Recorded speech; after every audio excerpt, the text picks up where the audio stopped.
Cairo stood there, completely shaken. The world before him was a nightmare, a hellish landscape straight out of a fever dream. Twisted, charred trees clawed at a blood-red sky, and the air itself felt heavy with despair. He could still feel the phantom heat of the Red Knight's attack, a searing memory that had nearly ended him. As his eyes adjusted to the grotesque scenery, something moved in the shadows. A beast, monstrous and hulking, lunged at him. On instinct, Cairo swatted it away like a pesky fly. The creature crumpled, its life extinguished in an instant. But the sound of its demise was like a dinner bell. More monsters, drawn by the scent of blood and the disturbance, began to crawl from the woodwork, their eyes glowing with malevolent hunger. A wave of them charged, a tide of claws and fangs. But Cairo was no longer the boy who entered the rift. He met their charge head-on. 1,000 punches flew from his fists, a blur of motion so fast it seemed like a single, devastating strike. The horde of monsters disintegrated, turning to dust before his onslaught. Far above, observing the chaos from within the rift's core, the demon who controlled this twisted dimension watched in disbelief. He was shocked. Not only had this mortal survived the Red Knight's assault, but he was now displaying a power that felt chillingly familiar. The demon's ancient mind reeled. He recognized it the very same energy that had defeated him 100,000 years ago. The power he had spent millennia trying to erase, the reason he meddled with the timelines, was now flowing through this boy, Cairo. This was an intolerable threat. The demon couldn't allow this power to exist, to grow, to challenge him again. With a surge of immense, reality-warping energy, he manifested himself directly in front of Cairo. The air crackled, the ground split, and the demon towered over him, his presence a suffocating weight of pure malice.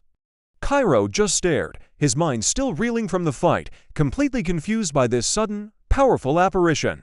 Who was this? What was happening? He had no time to process.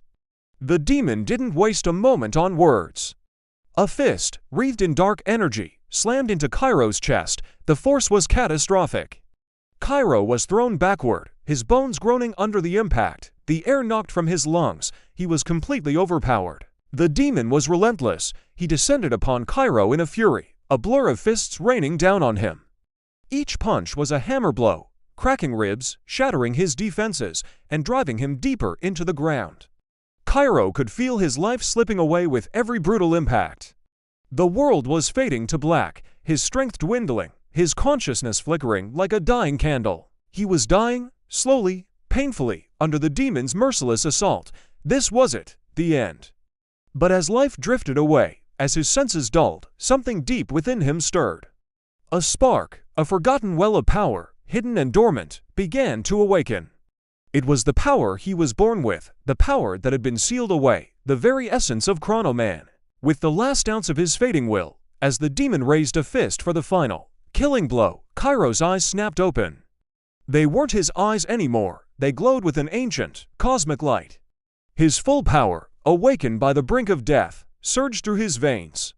He met the demon's punch with his own, a single, focused strike, imbued with all the strength he now possessed. The collision was apocalyptic. A shockwave of pure energy erupted, vaporizing the ground for miles around.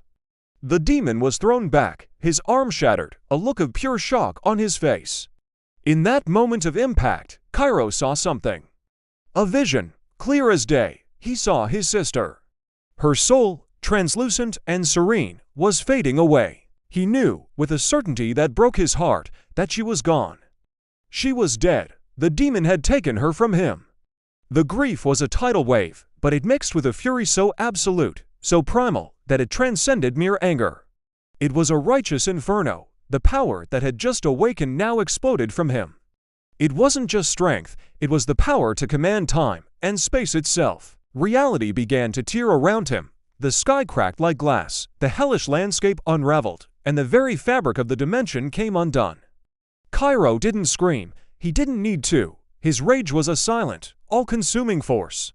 He unleashed it all, a torrent of immense, uncontrollable power aimed directly at the demon. The demon, who had lived for eons, who had toyed with timelines, could only watch in terror as he was consumed, erased from existence not just in this moment, but from all of history. He was unmade. The rift, its master destroyed, collapsed in on itself. As the nightmare dimension crumbled into nothingness, Cairo, cloaked in the afterglow of his phenomenal power, took a single step forward. He stepped through the closing tear in space-time, leaving the chaos and death behind. He was back, he had returned to his world, but he was no longer the same. He was Chrono Man, and his war had just begun. Thank you for watching, and if you're as hooked as I am, make sure to like, subscribe, and hit that notification bell so you don't miss what happens next in the world of Douglas Cassiso's Chrono Man.